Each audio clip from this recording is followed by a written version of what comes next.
Robert McMullen, MD. I'm a psychiatrist, and I want to talk about hypnosis.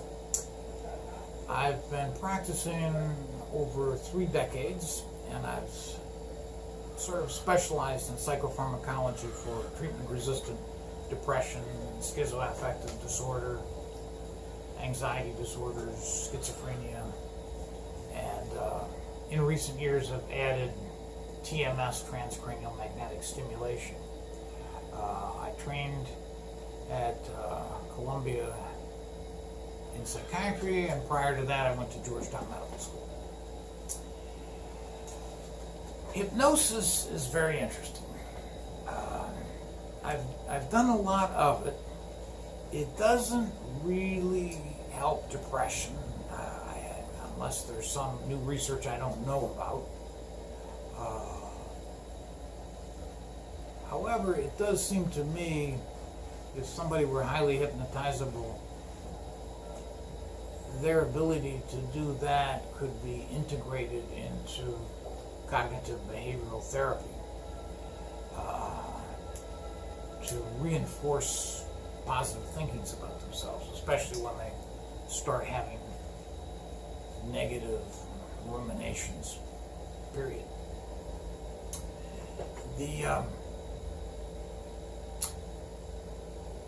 The efficacy of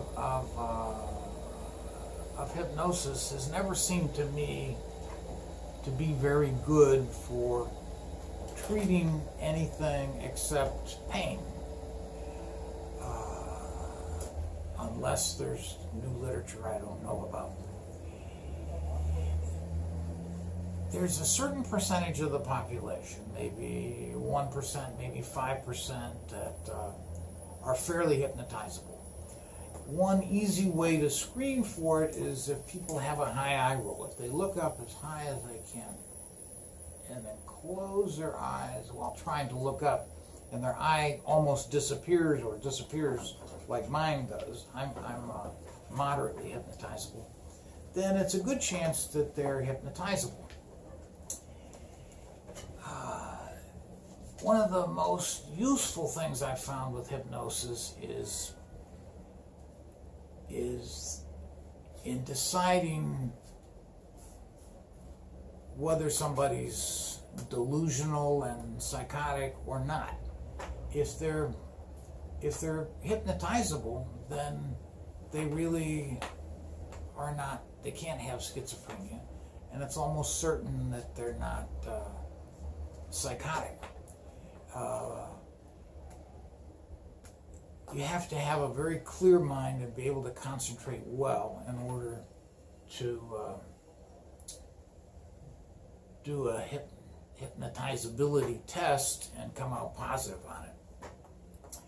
The people who have it are not abnormal, it's just a different way of being, and they generally have a good memory. Sometimes they have a photographic memory, so before an exam they can sit down and just virtually memorize the whole page. Sometimes they don't integrate it as well into their other knowledge. If you've just memorized the page but haven't integrated it with all the other things you know, then it may not be quite as helpful.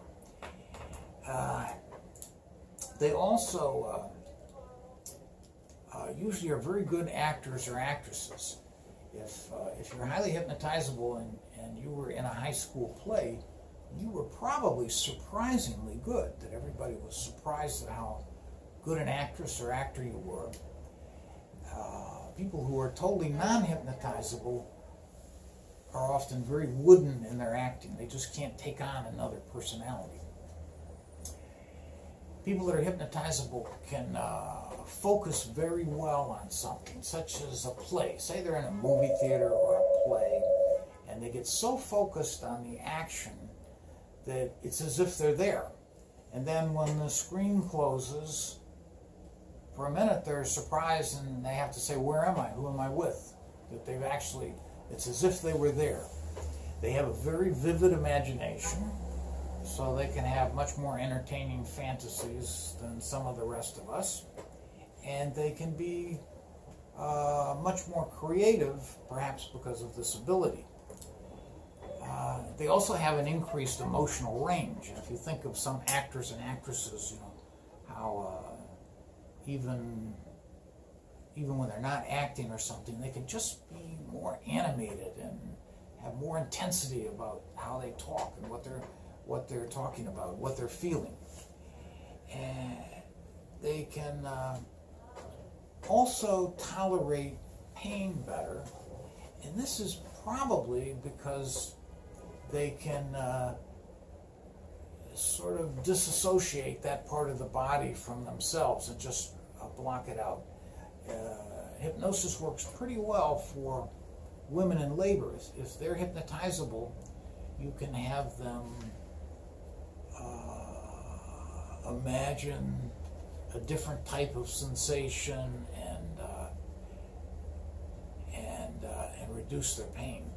And if somebody has, say, a chronic pain in their wrist, if you hypnotize them and have them imagine that they're putting their hand into a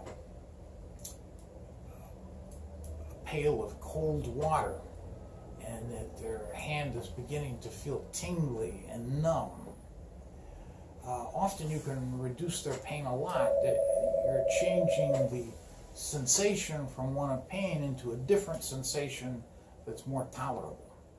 And you as a psychiatrist use hypnosis as a tool?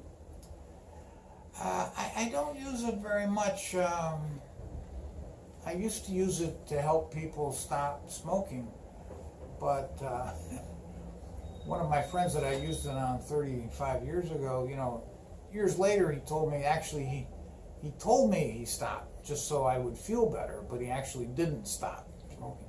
And in the research they've done with stopping smoking, that's a problem, that often the people you treat, they don't want to hurt your feelings, so they say they've stopped when they haven't, or they say they've cut down.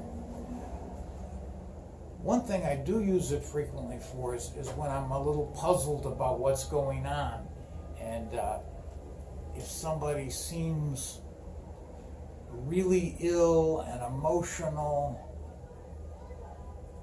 and then I hypnotize them, and I give them a suggestion that their arm is going to float up, and then I have them roll their eyes up and breathe in deeply and relax, and imagine they're floating down through the chair and into the floor, and just breathe in easy, in and out, and just relax and concentrate on this feeling of floating. And then I'll put their arm up, and I'll tell them that after they come out of this trance, that when I put the arm down again, it's going to float up by itself. And they're going to find this pleasant and amusing, and the hypnosis in that arm will not go away until I touch the right elbow. And then I have them open their eyes and come out of the trance, and I put their arm down and I ask them to watch it. And then if they're hypnotizable, their hand starts to move up. And it might move very slowly, or it might move fast, but it might move very slowly. But they're entirely unconscious of doing it. And so it's quite a surprise, because they have no conscious intention of having it go up, but it's going up.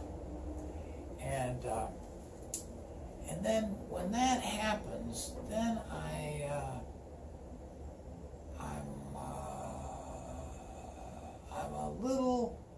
I'm not as surprised that they've taken some things so emotionally. Oh yes, and one patient I had recently, when I did this, then it helped explain a couple of dissociative episodes she had. One episode was that she was very upset about something, and she drove into the woods and stayed in the woods for a day or two, and everybody was looking for her. She wasn't consciously suicidal. She was just there. And she doesn't remember very much about it. The hours passed, and she was a bit distraught, and she walked around, and she sat down, and then eventually they found her, or she came out and recovered. And she was very depressed, and she was very upset about a few things.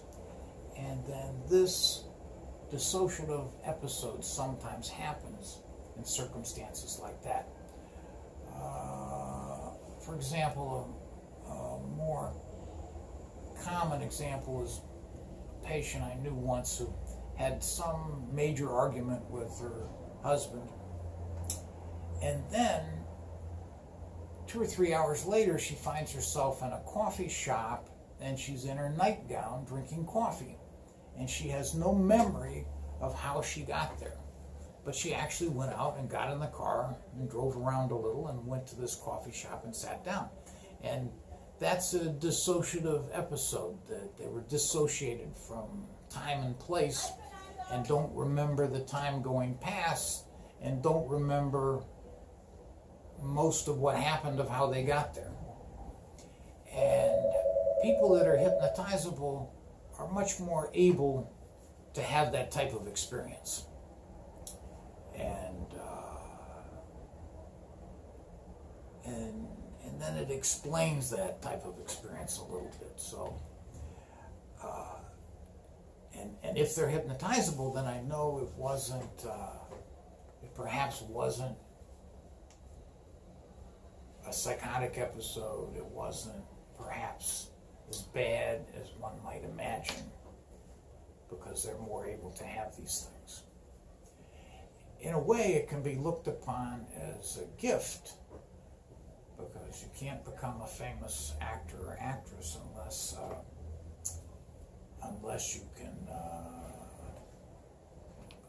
you are very hypnotizable. Somebody like Meryl Streep can play completely different characters, and it's as if she becomes the character. She can imagine herself in that place. I forget the famous actress named Shirley Maclaine. Yeah, Shirley Maclaine. Yeah, she has had experiences of going back into ancient Egypt, and that she's an Egyptian princess of a couple thousand years ago. The people who have these experiences of going back to a prior life, they're always extremely hypnotizable. So Shirley Maclaine is extremely hypnotizable, and that's part of the reason she's such a great actress. And it's the reason she can have an experience of imagining herself, or even believing that she had a previous life that she can go back into. So you as a psychiatrist can help her if she, I don't know if she was depressed or not, but if somebody is highly hypnotized, so you as a psychiatrist can help her to go out of depression or other? No, I haven't found any way of it really helping out depression, and I think there's been a few studies on that